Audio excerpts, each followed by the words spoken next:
Hello, welcome to our webinar on the trending topic, FinOps One-on-One, build partnership between finance and engineering teams on cost optimization. Cloud Kinetics Australia is a leading cloud transformation and managed services partner with extensive hybrid and multi-cloud expertise. With over 300 successful cloud migrations, Cloud Kinetics has helped numerous businesses like yours optimize their cloud infrastructure, ensuring seamless migration and ongoing support to drive tangible business outcomes. In today's webinar, we are going to deep dive into managing cloud spend through different optimization recommendations from our panelists, Aubrey and Jarno. Aubrey, the Cloud Kinetics FinOps practice lead, has over 20 years of experience in IT, of which more than 9 years focused on cloud financial management. He has also been able to save over $10 million on cloud spend for enterprises just in the last decade. Jarno has extensive experience across a broad range of IT consultings, including Accenture and HP Enterprise. He previously was an advisor at Aptio, helping customers to understand their IT cost drivers and how to measure IT performance against these costs. You are welcome to send in your questions through the course of this webinar, since Aubrey and Jarno will address them in the Q&A segment at the end. Now, I would like to invite you to participate in a quick poll, which will appear on the screen.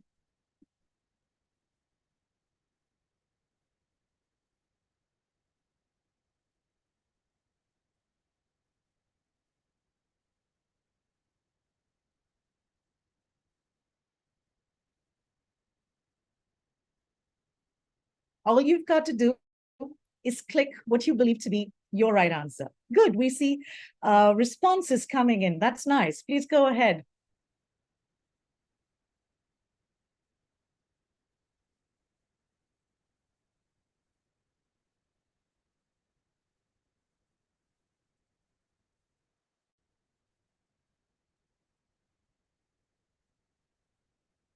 Okay, just a couple of more seconds, and then I'm going to close this.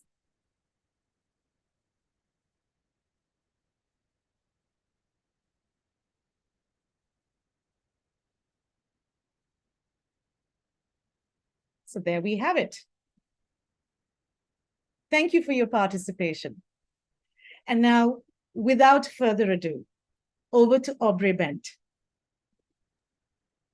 Thanks, Lisa, for that great intro.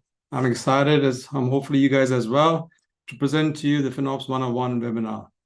So let me share my screen and let me get started.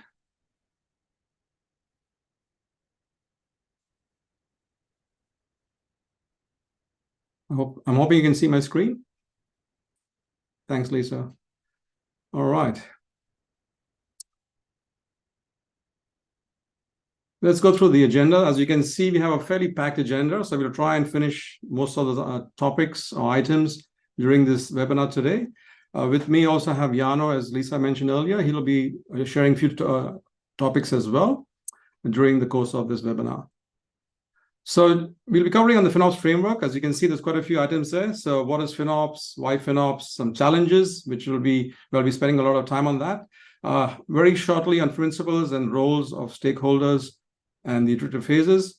I'll be spending some more time on maturity roadmap, also on the engagement plan, which I think is really important, building partnerships. So this plan really helps you building good partnerships within different business units. And also go through some use cases and some user stories as well, which we'll be sharing, which we've been involved with different companies and how we've helped them save money. And at the end, we'll be doing some Q&A as well. So please, send your questions through, and we're happy to answer them after the presentation at the end. Okay, so what is FinOps? So FinOps is cloud financial management. So with FinOps, which is cost saving, and automation, which is time saving, you can do more with less. That means with FinOps, you can save time and money. And also you can bring together finance and engineering, which I think is a really key thing. So one of the principles of FinOps Foundation is collaboration, right? So without collaboration, you can't do FinOps. So bringing two teams together or different business units together is really key to get great business outcomes. FinOps is finance-driven engineering, and automation is engineering-driven finance. So as you can see, it's really important that these two have a marriage together, right? Which gives you a great outcome. It's so important that finance and engineering do work together as partners, right? Without that, you can never be successful. And also it brings increased internal alignments and communication for the customer. Because I remember at one time, I was working for a company and I said, hey guys, do you know anything about FinOps? They said, no. Do you know anything about Cloudability, which was a FinOps tool which they had? They said they didn't know about it, right? So when I introduced FinOps to them, trained them on FinOps, brought different teams together, aligned them on FinOps, and also showed them the tool they can use, and they started to, I guess, get so interested. It was so funny that we started to achieve cost savings straight away, right? So it made such a big impact. But for I think for a year or so, no one was doing FinOps within that company because they had no FinOps COE team, right? And they were not achieving any great cost savings as well. So with me joining that company, I started to make them understand what FinOps was, the value and benefits from FinOps, and by providing some training and providing collaboration, bring different teams together, we got great cost savings within 1 year. I think we achieved about $2 million in 1 year. So as you can see, FinOps does add a lot of value. Why FinOps? I mean, as you know, as per Gartner's surveys and other survey reports, we are spending $100 billion a year on infrastructure as service, right? And out of that, 1/3 is unnecessary cloud spend. So you can see the problem space is huge. There's 30 billion worth of unnecessary cloud spend. So this is where FinOps can play a very vital role to reduce that cloud spend, right? So there's great opportunities, and it's growing every year. Every year, as you know, cloud is growing, right? And there will be unnecessary spend growing as well at the same time. So we do need FinOps all the time because people are spending, or enterprises are spending so much money in cloud today.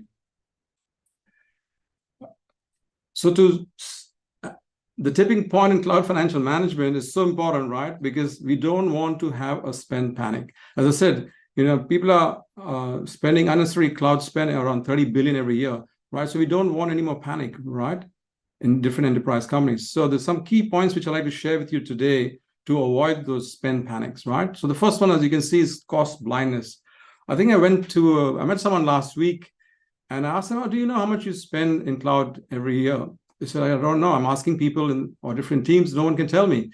So that's really key to know how much you're spending in cloud today, right? Because you don't want management coming knocking on your door and saying, by the way, why is your spend going up month on month? Or do you know how much you're spending every month, right? You shouldn't be getting asked those questions. You should be knowing, if someone comes and knocks on your door, you should be able to tell them, I know how much I'm spending and I know how much I'm saving as well, right? So cost blindness is a very common thing in many companies. They're not aware how much they are spending in cloud today. Lack of oversight.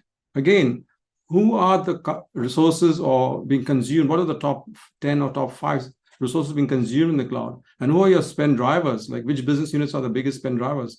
So only with showback and chargeback in place, you can tell who are spending money in the cloud, right? And which business units are spending money. So cost allocation is so key so that you know and aware of your spend drivers. And also tagging is so important, right? Without tagging, you cannot do showback or chargeback. I'm working with a company right now as well, and we're trying to do some ROI recommendations, for example, right? And the way they've set up their environment, there's no tagging, right? So it's very hard to differentiate between different environments like prod, dev, test, non-prod, etc., right? Because, for example, you wanted to buy prod RIs for them only, but because they're using one account with many environments, it's very hard to differentiate which environment we should buy RIs for because there's no tagging. So lack of oversight can play a vital role in any company and cause problems as well. A variable tipping point. As you know, every company spends different amount of spend depending on the business outcomes and the business value, right? So it's really important that, again, we should know what our forecasts are going to be and where is our tipping point, what our thresholds are as well. So, for example, if you set a threshold, you should be spending 1 million per month. That's your threshold. Like in this example, I'm saying 1 million or 5 million a month, right? So again, if you're going over 1 million, you should be knowing that that's your tipping point, right? And if you're going over that budget, why are you going on the budget? You should be asking the question, and you should investigate where is that extra spend coming from, right? Impact of spend panic. Again, as I said, as you know, there are spikes all the time in cloud, right? Someone can make a mistake and spin up a large instance type and consume a lot of resources and spend a lot of money, right? So we need to be aware of that impact as well, and also have processes in place and a governance in place. For example, if you set up anomaly alerts, for example, you set up a daily threshold of, say, $500 per day. If it goes above that threshold, you should get an automatic alert, which will tell you why you got the alert and which resource created that alert as well. And then you can investigate and remediate that issue, right? Next one, spend patterns with automation. Again, this is really good as well, because you don't want to be looking at your spend patterns manually, right? You should set up automation. Again, you can do budget alerts, for example, where if a budget threshold is reached, you get an automatic alert goes to a FinOps Central of Excellence team, or a particular support team, or a Cloud Ops team, for example. For that, they can investigate and find the root cause of that spend threshold being reached, for example, right?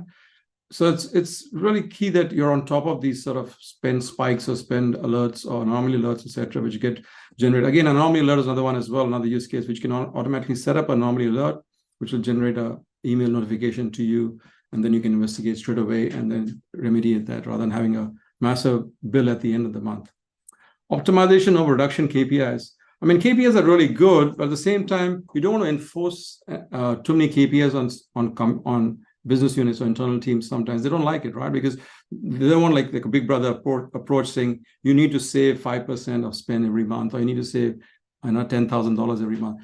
I think it's a better way of looking at enhancing the efficiency. See how like I was talking about, automation can save you time. So you look at automation and optimize and save money, rather than looking at setting KPIs. So that is a better way of setting targets rather than enforcing KPIs on internal teams, because no one likes to be enforced to do something which they don't want to do, right? So by looking at automation is a good way of optimizing and getting better value for money. Some of the FinOps challenges, which is based on the FinOps Foundation survey, as you can see, the biggest problem is 30% is getting engineers to action. So I've seen this over the years, where I've been working almost 9+ years in FinOps today. And I can see that's a major concern. And as you can see, there's a green arrow that is slightly dropped since last year, which is a good sign. But again, it's still 30%. So 30% of people are struggling with getting engineers to action, right? Because end of the day, if you provide recommendations like optimization, like right sizing recommendations, or deleting unused resources or something, and if no one's going to action it, you can never achieve those cost savings. So it's always going to be a challenge, right? So then a good way is to either automate some of those use cases, for example, or you need to train your internal teams, your DevOps engineers on FinOps, right? Because some of them don't understand the value and benefit of FinOps as well. Because if they spend 5 or 10% of the time every week on FinOps, it can add a lot of value, right? And over time with automation, it'll reduce over time as well, where they only spend say 1% a week or 2% a week, right? Someone asked me the question, how much do you think we will be spending? Because I was working with a new customer, and they asked me the question, how much time do you think we'll be spending? I said, initially, you'll spend a bit more time, say 5 to 10% on FinOps, because you're trying to investigate where the gaps and opportunities are. And you're trying to set up processes, trying to set up automation, for example. You'd spend some time more, but after 3 to 6 months, when things are implemented, it will get better over time, and you'll spend less time as well. And also you'll be achieving better savings as well over time. So with automation. So that challenge will always be there, but again, there are ways around it to remediate it as well. The next one, which is 28%, say getting to unit economics. Now, this is a tricky one as well, because a lot of companies want to understand how they're getting business value from cloud. I don't want to delve into this too much. My colleague Yano will be talking later on this topic and will provide more detail. So I'll just move on to the next one.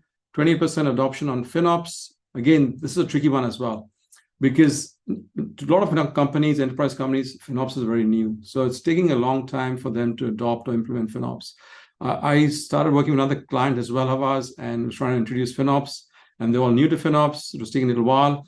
And in the end, the project got canned because they had other priorities, and they decided not to do FinOps anymore, and they're going to regroup and ask us to do FinOps a little later. So as I said, a lot of companies sometimes have other higher priorities, right? Because they want to spend money on projects or new application development. And FinOps takes second priority sometimes. But they don't realize that FinOps is required now, because if you have, as I said, talk about spend panic and the spikes in spend as well, this is where FinOps comes in and provides that governance, that cadence, so that you're all the time monitoring your spend and you don't get any, spikes in your spend at any given time. And also you're saving money as well and saving time, right? So you're giving back money to the company where they can spend that money on other projects or new projects as well. So there's a great benefit from FinOps, right? But I know it's a challenge, but it can be overcome by educating the senior management, for example, and from the benefits of FinOps, and running FinOps training courses like this and promoting it as well. I don't want to dwell into the other ones. We probably won't have enough time. But as you can see, there are other challenges as well: reducing waste, unused resources, implementing FinOps governance. Again, that's required all the time. We need to have that governance. Without that governance, we can't do FinOps on an ad hoc basis, like do it 1 month and forget about it for 3 months. No, it has to be done on a monthly basis, on a regular basis, no matter what. All right, just on the FinOps framework, I'll briefly touch on the principles. As you can see, teams need to collaborate. So collaboration is so key and very important. Everyone takes ownership of the cloud usage. That is really important as well. As I was saying, DevOps engineers need to understand the value from FinOps, right? So that they're using best practices. They're not spinning up large instances anytime and not realizing that it's costing that company a lot of money, right? Because the DevOps engineers, for example, don't normally see the bills, so they don't see the bill shock as well. So by educating them on FinOps, through FinOps, it'll help them use best practices and make sure they spin up instances which are only required for their business requirements, rather than spinning up large instance types, which can be a waste as well. The central team drives FinOps. As I said before, it's really important to have a central FinOps team, because they can provide that governance and structure and that cadence as well. They can be a cost warrior team, for example, as well within an organization, where it helps bring in people from different businesses of a company, like procurement, finance, engineering, etc. as well.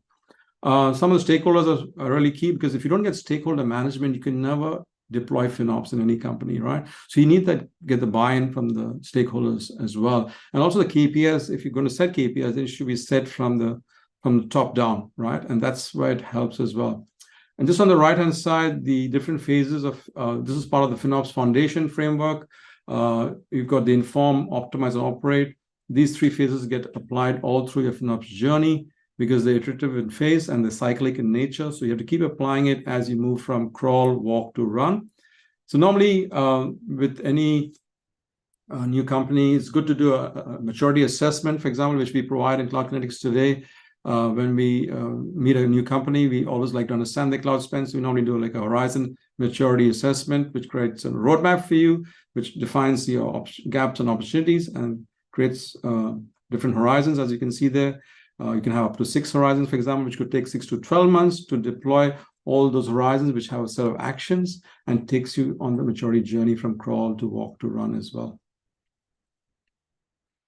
An engagement plan is super important as well, because as I mentioned before, building partnerships between engineering and finance and other teams is so key, because how do you engage them, right? So in this example, as you can see, there's a lot of BUs involved. So over a 6-month period, have a plan, for example, like this. We have a kickoff meeting, introduce your COE team, FinOps COE team, to the businesses, tell them what you're planning to do over the period of time, how you're going to engage them, how you're going to run brown bag sessions on if you have a FinOps tool, for example, you train them on the FinOps tool, you train them on FinOps 101 as well, and bring everyone at the same level across different business units, right? And then also in the last activity, you implement your recommendations. So you help them with recommendations from a FinOps tool or a native tool if you're using, what recommendations you need to apply and how you need to action as well. And then follow up with them as well once they've action, because you need to get all the cost savings as well and report them back to finance. It's really key that when you implement any recommendations, and once you complete those actions, you need to report back to the FinOps Central of Excellence team, so that they can report to finance saying these are the cost savings achieved. And then, as you can see at the bottom, there's monthly business reviews you can run as well to provide, an update on what savings you've achieved, what actions you have taken, what are the next actions you need to take as well, like you need to buy reserved instances or savings plan, things like that as well. And also where you're looking at innovating, where you're looking at improving as well on people, processes as well. So those sort of things you can provide on the monthly business review as well, which is really important, which is pretty much the FinOps governance forum to share what you achieved in the previous month and what you're planning to do in the coming months as well. So I'll just pause there and I'll introduce my colleague Yano, who's going to talk about unit economics. Thanks, Yano. Thanks, Aubrey.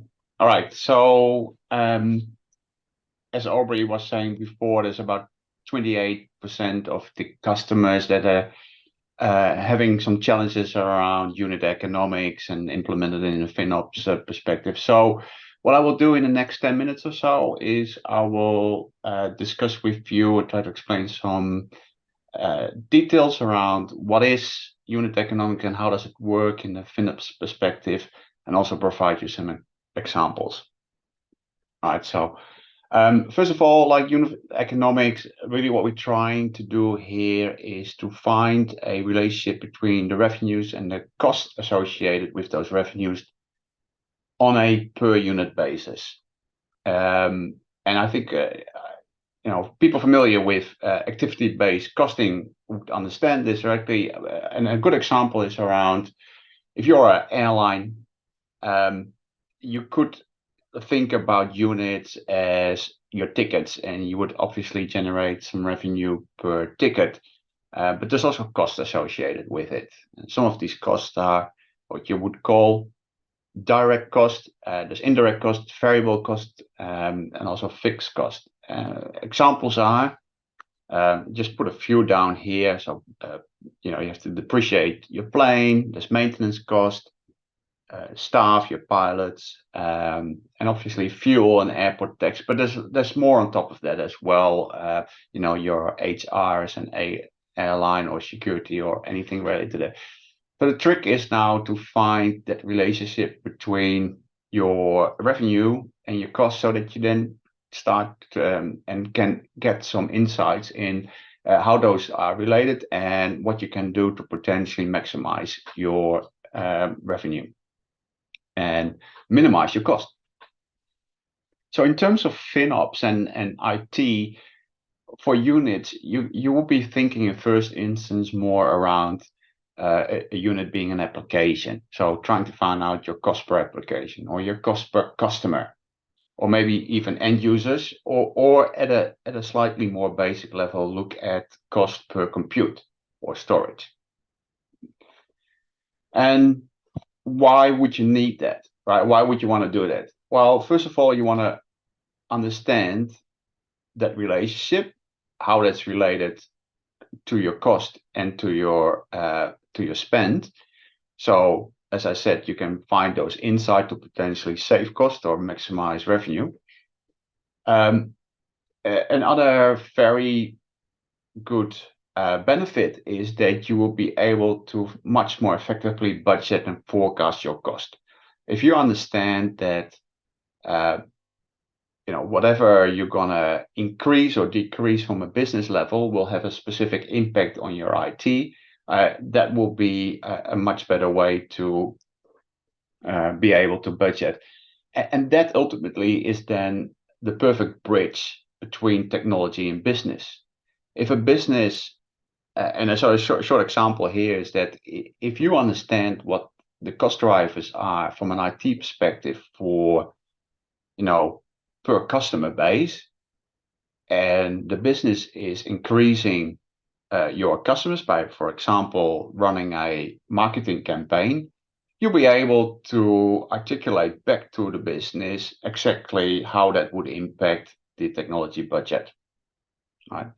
And that's where you want to be. You want to be at the table with business and sort of have those discussions and share that and increase your value as a business partner.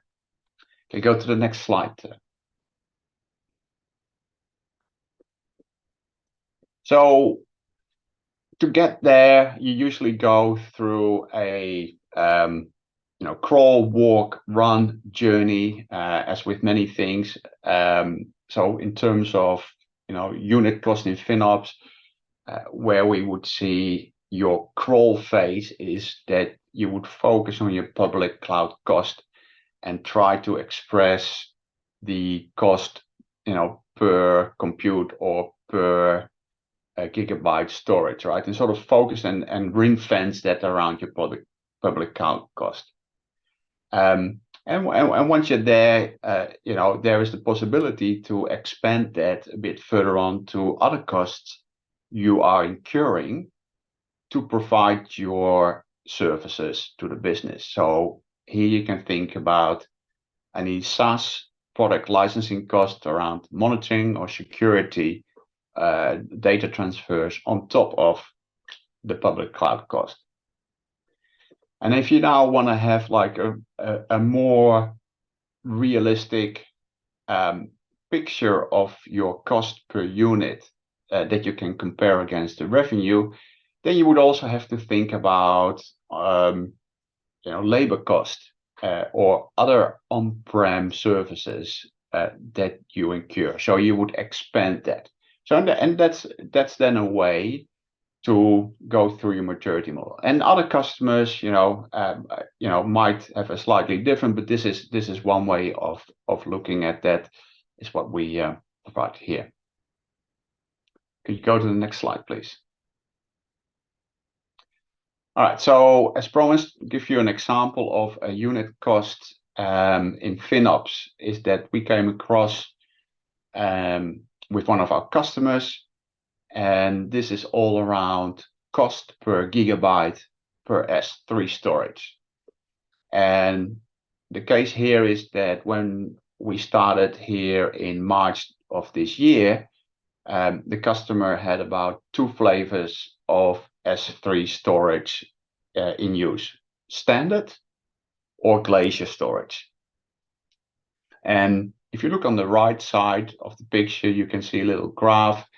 The orange line, the bottom line there is the S3 cost per gigabyte. It was around $0.011.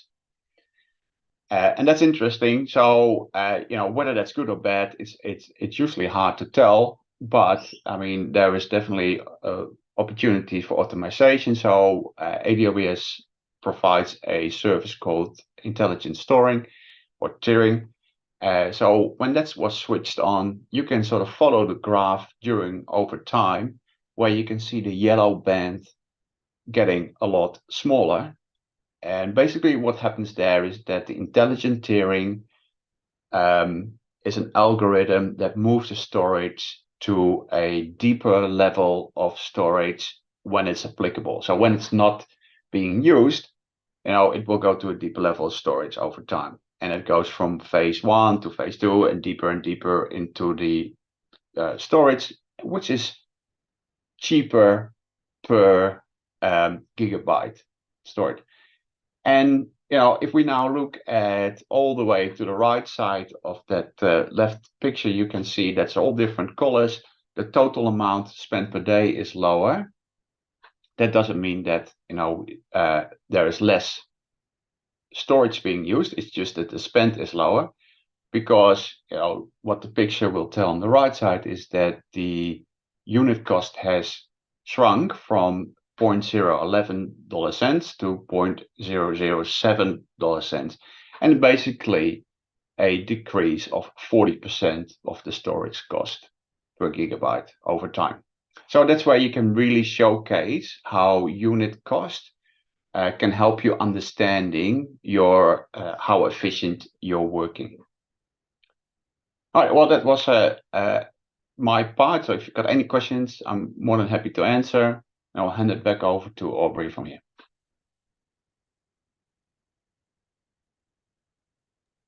Thanks, Jana, for that.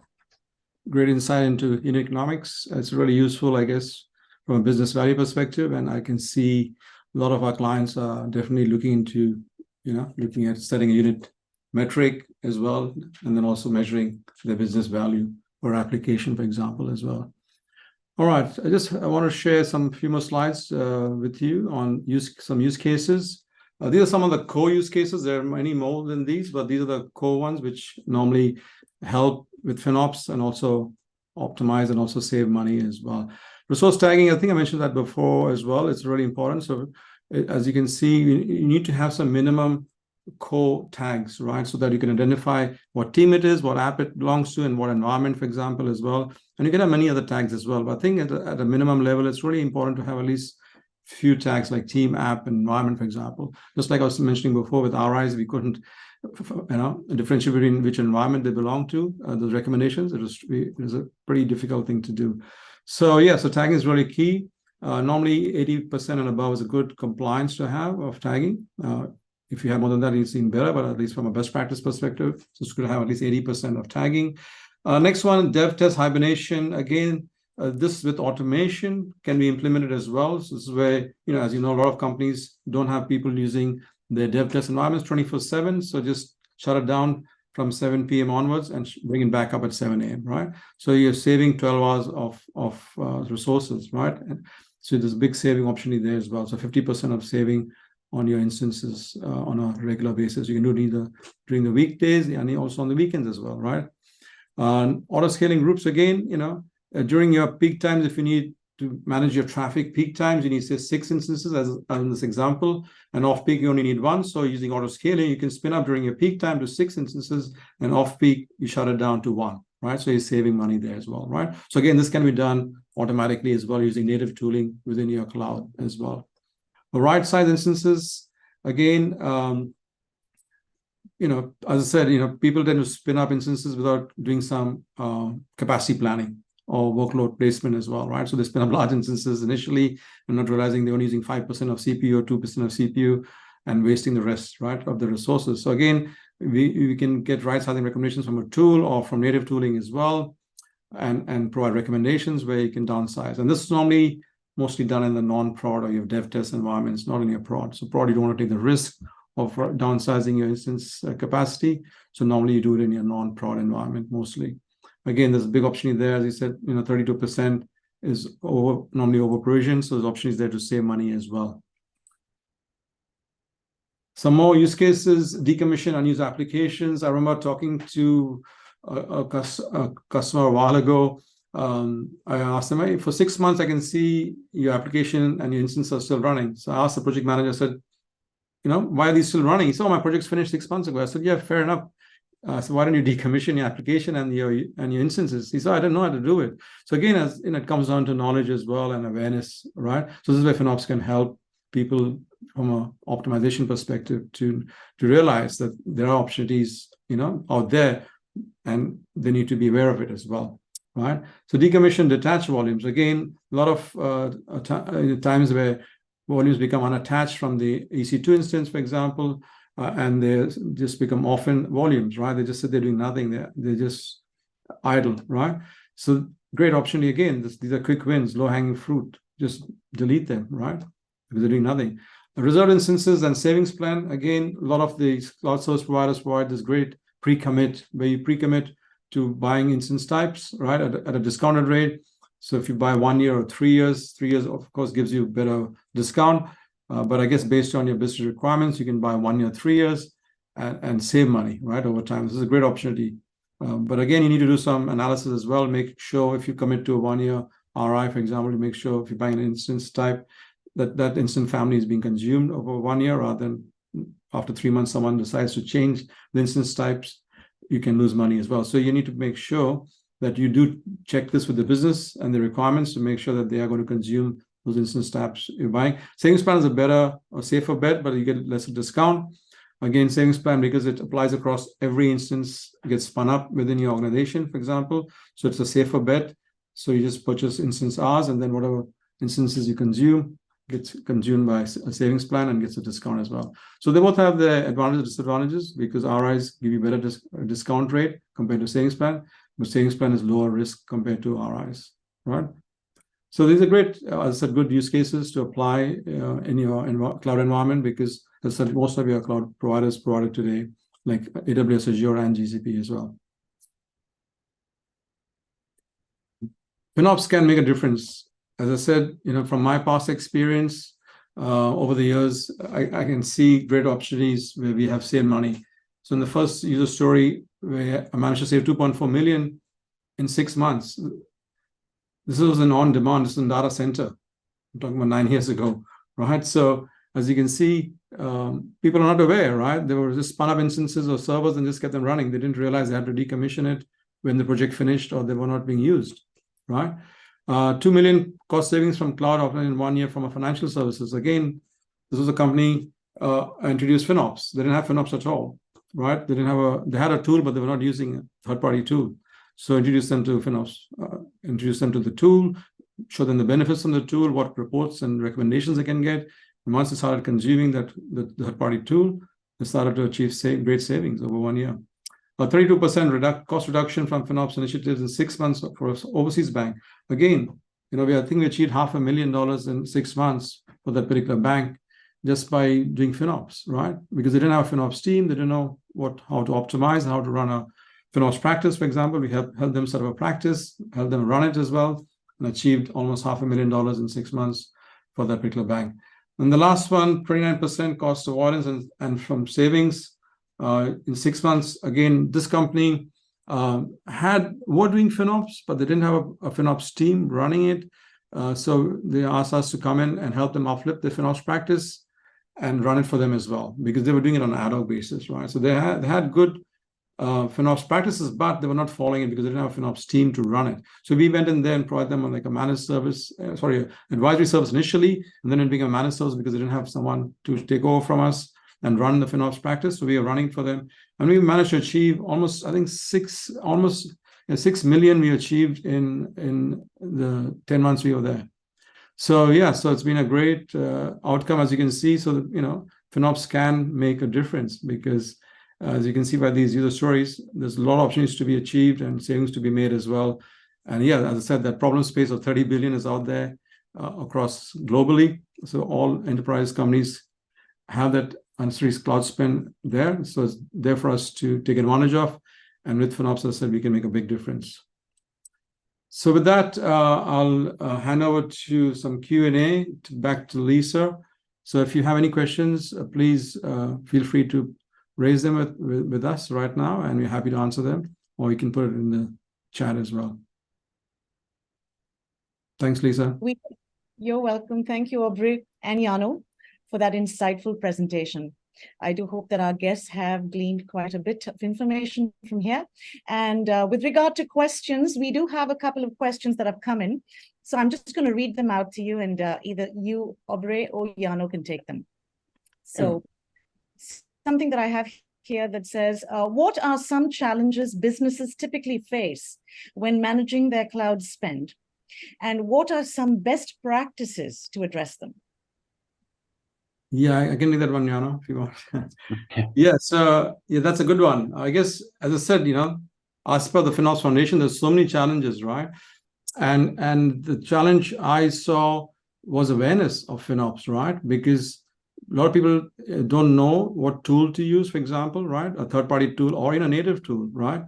And by also another challenge was people processes, right? So again, people are not aware of FinOps, right? So you need to educate them on FinOps.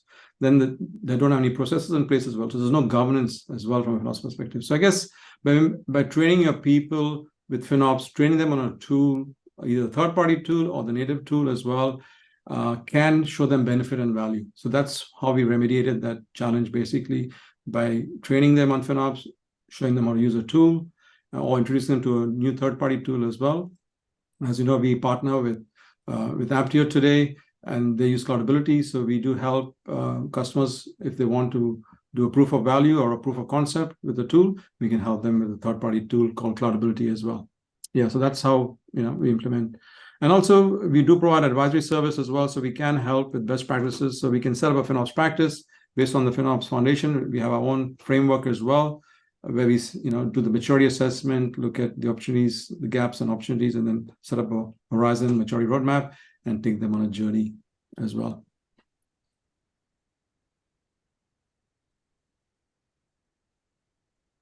Thank you, Aubrey. Our next question. What are some tools or services that your organization offered that can help businesses better manage their cloud spend? And share some successful use cases if possible. Yeah, I can answer that one again. Yes, I guess, as I said, We do partner with Aptio, for example, right? It's a cloudability. But yeah, we're happy to use. I know we have one customer doesn't have a third-party tool; they're using native tooling. So we can help them with native tooling, right? Which the cloud providers provide today as well. And also, if they don't have any people and processes, so if they don't have like a central COE team, for example, we train them, set up an operating model, help them set up a COE team, define a RACI, like roles and responsibilities, and set up processes as well for them so that they can run a FinOps practice going forward and achieve those cost savings. Okay.